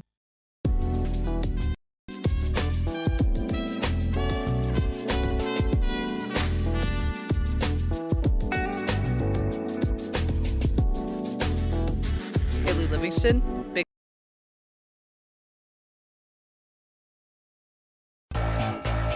The Frankly Speaking Roof Cam, brought to you by Boss Security and Horseheads. Contact them today for all your business and home security needs. We are back, broadcasting live from the Hesselson studio here on Market Street in Corning. We want to thank Libby for being on the program this morning. She's the Director of Marketing and Sales at Apple Ridge Senior Living. Don't miss out on the Community Health Fair Friday from 1 to 3, so we appreciate her being on the program. Let's read some viewer comments, shall we?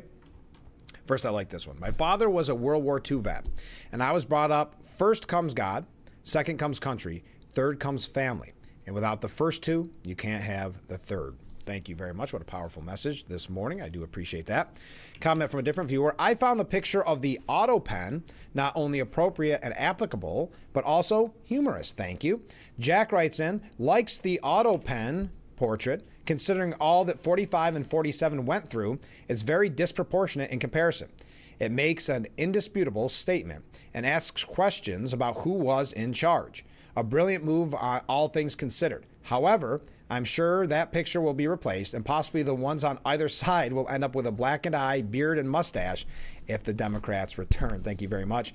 And finally, I think I heard they are finally going after James Comey. Yes, we mentioned that in the 6 o'clock hour at the top of the program. Since the statute of limitation comes into play, it's actually 9:30, September 30th. So they have until the 30th, next week, before the statute of limitations runs up on it. So that's why they're putting kind of a mad dash on it as quickly as they possibly can. All right. Jimmy Kimmel, I just want to mention this real quick. I don't want to talk too much about Kimmel, but there was a piece by Kristen Flemings that said Jimmy Kimmel's return was a self-serving reminder of who Hollywood really cares about, and that's themselves. And you can find this piece in the New York Post this morning.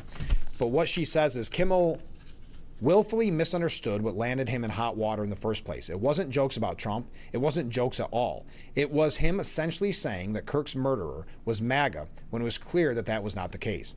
In essence, he told a lie, or as the left would say, disinformation. Audiences found it distasteful. Local stations and later ABC and Disney decided to keep him off air because reportedly he had plans to double down on it.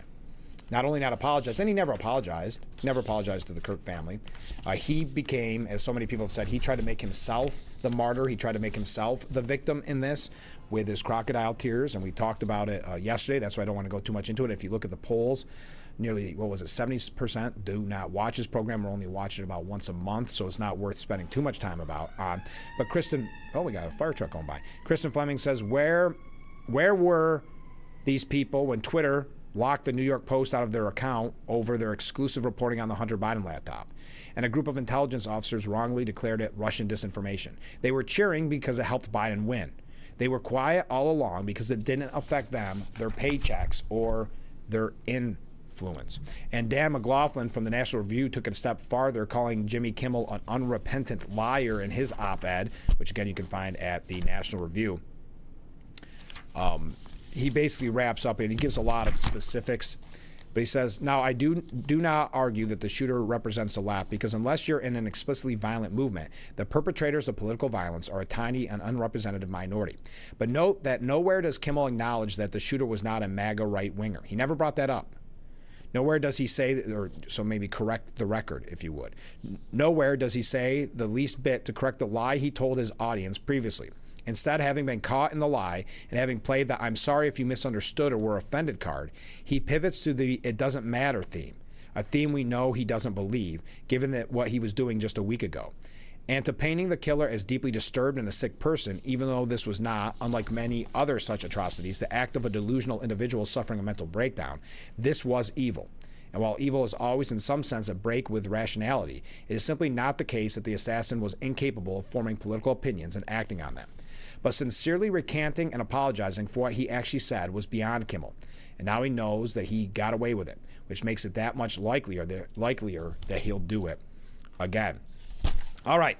Oh, and there is a piece at the Washington Examiner talking about this counterculture revolution that's happening kind of in the wake, but even in the beginning, before Charlie Kirk's assassination, talking about something big happening to America's young people. It's been building for the past 2 years. It centers on faith, purpose, and a renewal towards more traditional American values.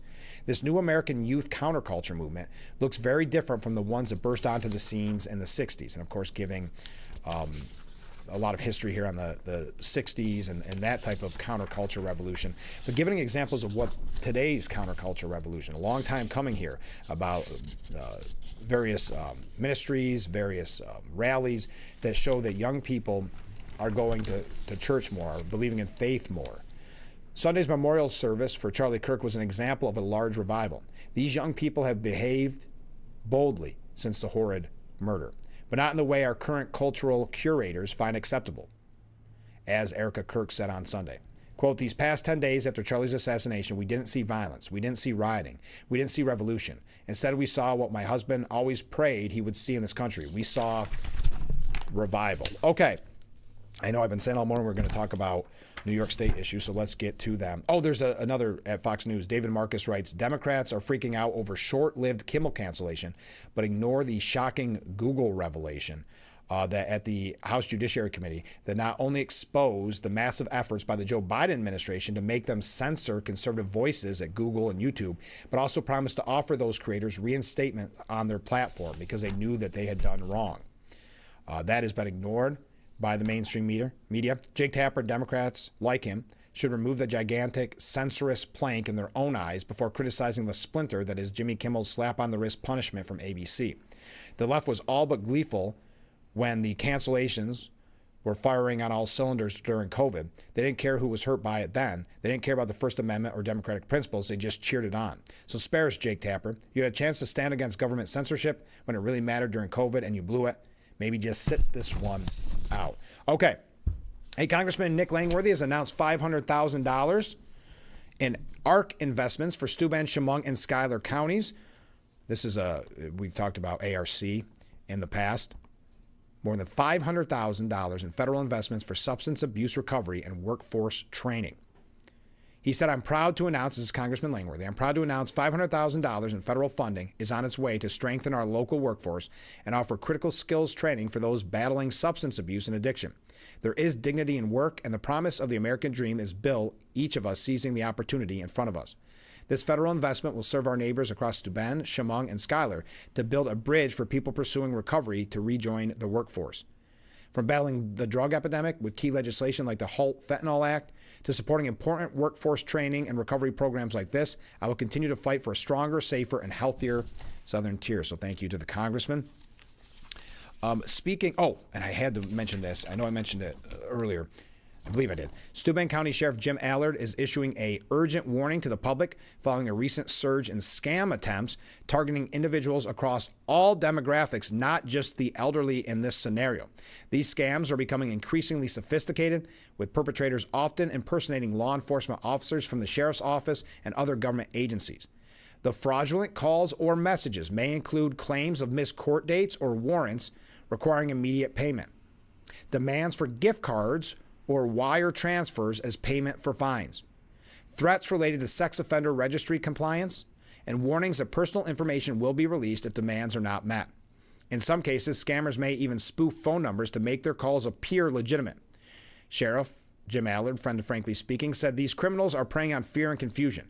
It's important for the public to understand that law enforcement will never contact you by phone to demand payment of any kind. Tips to protect yourself. Do not provide personal or financial information over the phone. Do not purchase or send gift cards as a form of payment. Hang up and contact the agency directly using a verified phone number, and report suspicious calls to local law enforcement or the Internet Crime Complaint Center. So thank you to the sheriff. Sticking with local and New York State issues, New York's Governor Kathy Hochul, she was, I don't know if you saw the video, it's making its rounds. Elise Stefanik's, not her people specifically, but people that support her have been sharing it. She was booed while attending the Ryder Cup opening ceremonies yesterday at Bethpage Black on Long Island. As Carson Daly, who was the, I guess you would say, the broadcaster, the MC, revealed the Democratic governor was in attendance, loud boos were heard on the broadcast. The telecast showed some people around Hochul clapping as she waved an American flag. One person was heard shouting, "Get out of here, Kathy." Representative Elise Stefanik mocked Hochul on social media, calling the boos brutal. Bad day for the worst governor in America, said Stefanik. Now that is important to note because a lot of people are hoping that Stefanik declares that she'll be running for governor soon. There's some interesting moves in that direction. She's been making some interesting statements. We reported here yesterday, where I haven't heard anyone else reporting on it, but that she did, this meaning Elise Stefanik, put her Washington, D.C. home up for sale. So some interesting signs that she may be headed in the right direction. Now, keep in mind, Hochul's attendance comes 2 days before President Trump will be attending for the start of the Ryder Cup between Team United States and Team Europe. Scotty Scheffler said, to have the president here, it's been a tough few weeks for our country with some of the stuff that's been going on. And to have our president here and for us to represent the United States of America, albeit being in a golf tournament, is extremely important for us. And we're excited to be on home soil with the home crowd, and we're ready to get this tournament started. Scheffler also revealed he had spoken with Trump after some of his big victories on the course, praising him as someone who loves the game of golf and treats people with the utmost respect. So Kathy Hochul, quote, viciously booed at the Ryder Cup opening yesterday. People yelling, "You're the worst." A lot of comments made again by Stefanik and people that support Stefanik on this. People yelling, "Get out of here, Kathy." Anyway, we got to take a break. Stay with us. We'll be right back with Frankly Speaking here on WYDC TV. Big Fox will be right back.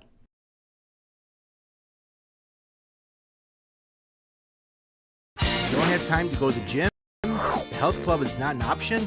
Come to Hesselson today and see why swim spas and fitness systems can fit into anyone's yard and budget. 12-foot, 14-foot, 15-foot, 18-foot dual temperature hot tub and swim spas are all on display in Hesselson's indoor and outdoor showroom.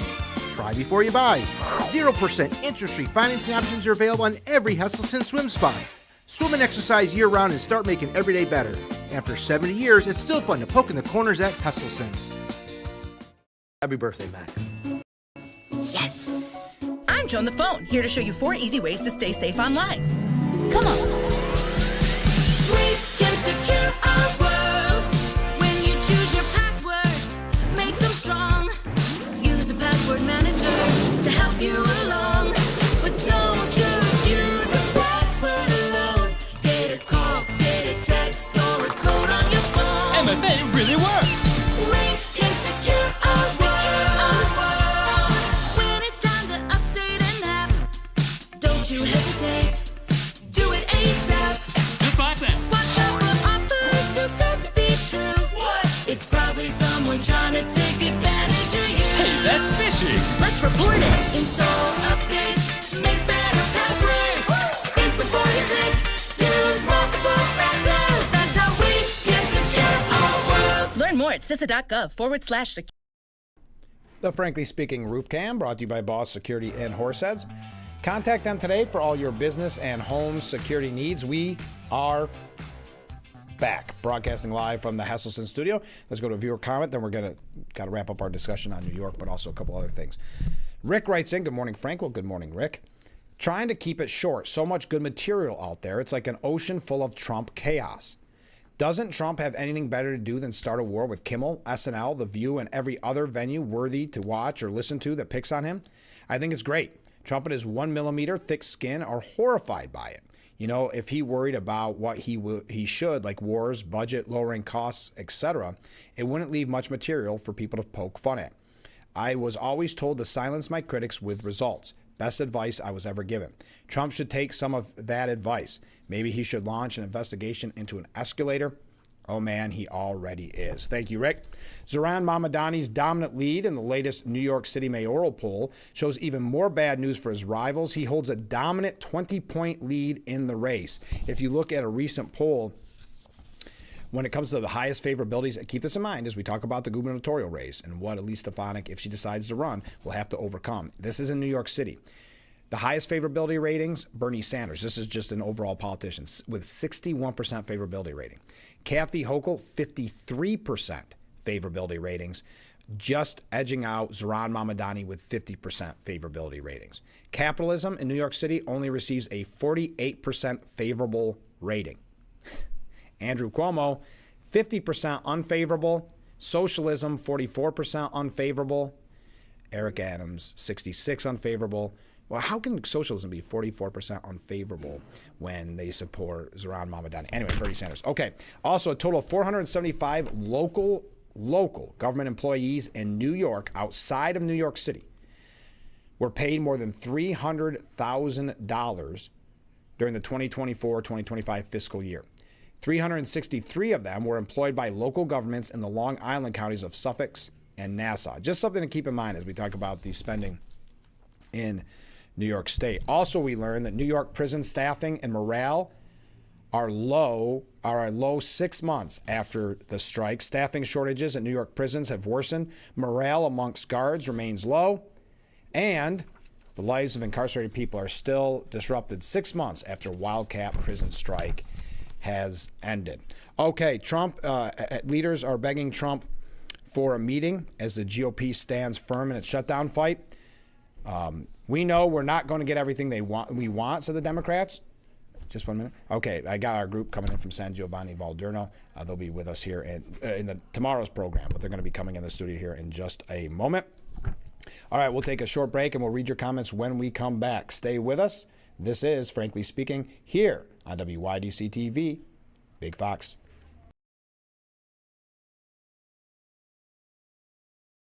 We are proud to serve our country, to serve our local communities, to wear the uniform, to be a soldier, to serve abroad when and where duty calls. We are ready to stand with our brothers and sisters to defend, to serve, to fight. We're always ready, we're always there. We are the New York Army National Guard.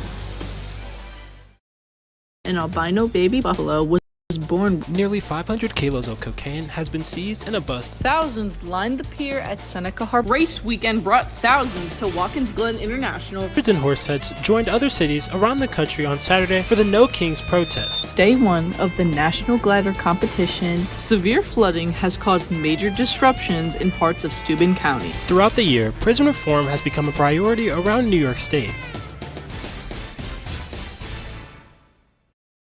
If you have one regularly used hair relaxers or straighteners and were diagnosed with uterine, ovarian, or endometrial cancer, you may be entitled to significant financial compensation. I've used hair relaxers for years. I had no idea they could cause cancer. Chemical hair relaxers and straighteners have been linked to serious conditions, including several types of cancer. If you used hair relaxers and have been diagnosed with uterine, ovarian, or endometrial cancer, call us now. There's no fee unless we win your case. Call today. The Frankly Speaking Roof Cam, brought to you by Boss Security in Horseheads. Contact them today for all your business and home security needs. We are back, broadcasting live from the Hesselson studio on Market Street in Corning. Comment from a viewer. Mark says, hats off to the people The boot Hochul. She deserves it. Thank you very much. So as I mentioned, Democrat leaders attempted to ramp up pressure on Trump to meet with them after he gave them the cold shoulder on Tuesday. He canceled that meeting with Hakeem Jeffries and Chuck Schumer. Schumer going on Morning Joe yesterday and saying it's so easy to just sit down and talk to us. And we know we're not going to get everything, but he's not even doing that. And the American people are going to say, why won't he do that? There's no good reason. Democrats have demanded an array of health care related concessions to give the green light to a stopgap measure that will keep the government's lights on through November the 21st. But Trump and Republicans have insisted Congress stick with a clean, continuing resolution that has no strings attached. Both Senate Majority Leader John Thune and House Speaker Mike Johnson have said the Congress will consider one of the Dems' key demands, an extension of the Affordable Care Act subsidies after the shutdown fight. Mike Lawler, who was seen as a potential candidate for governor here in New York, but ultimately stepped aside, he has a piece at the New York Post today that said, hypocrite Democrats are driving us off the government shutdown cliff. He said, and it's quite a lengthy piece, you can find it at the New York Post, but he said, so next time you hear a Democrat lecture you about extremists and hostage taking, remember this, when it suited them, they said exactly the same thing about shutdowns. And when it suited them, they abandoned those principles. That's the very definition of hypocrisy, and the American people deserve better. Senate Democrats should vote with Republicans to pass a clean, continuing resolution and keep the government open so that we can finish our bipartisan appropriation negotiation before the end of the year and do the job we were sent here to do. And finally, we talked about Chuck Schumer demanding a meeting with Trump. He is losing support among a key constituency, Chuck Schumer. We know his poll ratings are at a 20-year low, but he's also losing support amongst the Democrats who want to join his caucus. In Maine, 4 of the Democrats running to unseat the GOP's most vulnerable senator have already pledged not to support Schumer as leader. 3 other candidates refused to commit. In Illinois, the 3 leading Democrats vying to succeed Schumer's retiring number 2 says we're keeping their options open. Yeah, I guess he has become, as Politico put it, toxic. Nathan Sage said it's about darn time. He seems like he's starting to fight for us. It's almost too late at this point. Schumer's running into a wall of resistance from a crop of largely insurgent Senate candidates in key races, from safe seats to top targets to reach states, as he hustles to recruit a slate of strong contenders to compete across an unfavorable map. So Chuck Schumer being deemed toxic. All right, we're going to end the program on I think an exciting note. Congratulations to Pro Action of Steuben and Yates.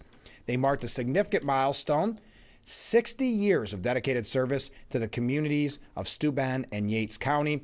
And attending the big celebration, our friends, Senator Tom O'Mara and Assemblyman Phil Palmisano. There's a picture of the crew receiving their proclamations and celebrating 60 years.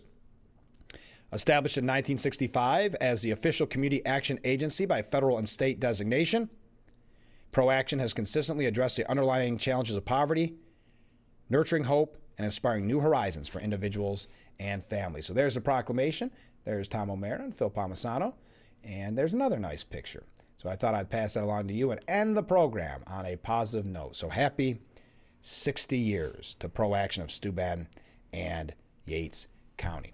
All right, that does it for today's edition of Frankly Speaking. Thank you for joining us. Thank you to our friend from Apple Ridge for telling us about tomorrow's health fair. Don't forget, tomorrow we're going to talk to a group of students from San Giovanni Valderno, Italy. Our second group is in tomorrow's show. And we're going to be talking with Corning mayoral candidate Pam Walker. She'll be joining us as well. So make sure you tune in tomorrow morning and every morning, starting at 6 a.m. for Frankly Speaking, only on WYDC TV Big Fox. We'll see you tomorrow morning, bright and early.